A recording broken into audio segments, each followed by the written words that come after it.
भाग 7। बुद्धि का सौदागर। प्रेरक कहानी।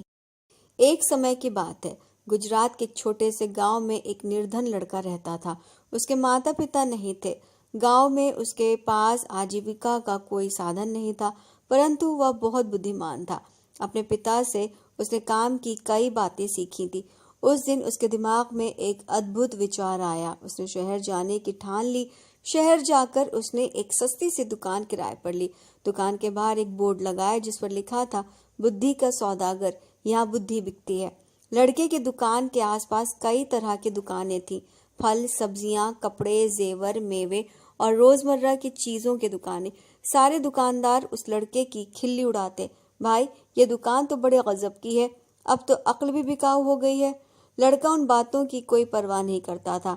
वो दिन भर आते जाते ग्राहकों को आवाज लगाता, आओ आओ बुद्धि ले जाओ, एकदम खरी, सस्ती और उपयोगी, एक दाम सही दाम, आओ साहब ले जाओ। काफी दिन बीत गए। बुद्धि के सौदागर की दुकान पर एक भी ग्राहक नहीं आया। वो दुकान बंद करने की सोच ही रहा था कि एक धनी सेठ का मूर्ख लड़का उधर से निकला। उसे समझ नहीं आया कि यह कैसी दुकान है, कोई फल या सब्जी होगी। मेरे पिता मुझे हमेशा निर्बुद्धि और मूर्ख कहते हैं, क्यों ना कुछ बुद्धि खरीद लूं। ये सोचकर उसने सौदागर से कहा, एक सेर का कितना पैसा लोगे? मैं बुद्धि तौल कर नहीं, उसकी किस्म के हिसाब से बेचता हूँ। मेरे पास तरह तरह की बुद्धियां हैं। आपको कैसी बुद्धि चाहिए? तो ठीक है, एक पैसे में जिस तरह की बुद्धि आए दे दो। सौदागर लड़के ने कागज की एक पर्ची निकाली और सेठ के बेटे को दे दी। उस पर्ची पर लिखा था, जब दो झगड़ रहे हो तो वहां खड़े होकर उन्हें देखना बुद्धिमानी नहीं है। सेठ का पुत्र खुशी खुशी घर पहुंचा और अपने पिता को कागज की पर्ची देते हुए बोला, देखिए पिताजी, मैं एक पैसे में अक्ल खरीद कर लाया हूँ। सेठ ने पर्ची पढ़ी और तमतमा कर बोला, मूर्ख, एक पैसे में क्या लाया है? ये बात तो सभी जानते हैं, तुमने मेरा एक पैसा डुबा दिया। फिर सेठ बाजार गया। उस लड़के को बुरा भला कहते हुए बोला, लोगों को ठगते हुए शर्म नहीं आती तुम्हें? मेरा एक पैसा वापस करो। पैसा क्यों वापस करूं? माल दिया है, पैसा लिया है। लड़के ने कहा, ठीक है, ये लो अपना कागज का फटा टुकड़ा जिसे माल कह रहे हो।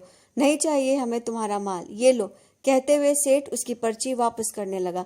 पर्ची नहीं, मेरी सीख वापस करो। अगर पैसा वापस चाहिए तो आपको एक कागज पर लिखकर देना होगा कि आपका बेटा कभी मेरी सीख का प्रयोग नहीं करेगा। बात बन गई। दोनों पक्ष मान गए। सेठ ने कागज पर हस्ताक्षर किए और अपना पैसा वापस लेकर प्रसन्न हो गया। समय बीतता गया। उस प्रदेश के राजा की दो रानियां थीं। एक दिन दोनों रानियों की दासियां बाजार गई। वहां उनका झगड़ा हो गया। बात हाथापाई तक पहुंच गई। वहीं सेठ का बेटा भी खड़ा था, लेकिन वह करारनामे के अनुसार वहां से खिसक नहीं सकता था। सारे लोग चले गए मगर वह अकेला ही खड़ा रह गया। बस फिर क्या था, दोनों दासियों ने उसे अपना गवाह बना लिया। झगड़े की बात राजा रानियों तक पहुंची। दोनों रानियों ने लड़के से कहा कि वह उनके पक्ष में गवाही दे। सेठ और उसके बेटे के होश उड़ गए। वे सहायता के लिए बुद्धि के सौदागर के पास पहुंचे। बोले, हमें किसी तरह बचा लो, लेकिन मैं 500 रुपए लूंगा। ठीक है, ये लो 500 रुपए। देखो, जब गवाही देने के लिए बुलाया जाए तो पागल की तरह व्यवहार करना। बुद्धि के सौदागर ने उपाय बताया। सेठ के बेटे ने वही किया। राजा ने उसे पागल समझकर महल से बाहर निकाल दिया। इसी तरह की एक दो घटनाएं और हो गई। बुद्धि के सौदागर की बातें राजा के कानों में पड़ गई। राजा ने उसे बुलवाया और पूछा, सुना है तुम बुद्धि बेचते हो, क्या तुम्हारे पास बेचने के लिए और बुद्धि है? जी हुजूर, आपके काम की तो बहुत है, लेकिन 1 लाख रुपए, तुम्हें 1 लाख रुपए ही दिए जाएंगे। सौदागर ने एक पर्ची राजा को दे दी। पर्ची पर जो कुछ लिखा था उसे राजा ने पढ़ा। कुछ भी करने से पहले खूब सोच लेना चाहिए। राजा को ये बात बहुत पसंद आई।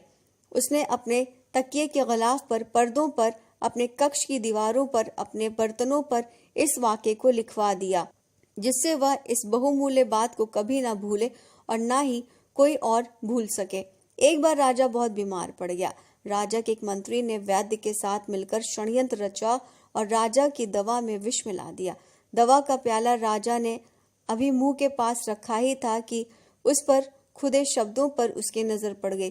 कुछ भी करने से पहले खूब सोच लेना चाहिए। राजा ने प्याला नीचे रखा और दवा को देखकर सोच में डूब गया कि पीऊं या ना पीऊं। वैद्य और मंत्री को लगा कि उनका भांडा फूट गया है।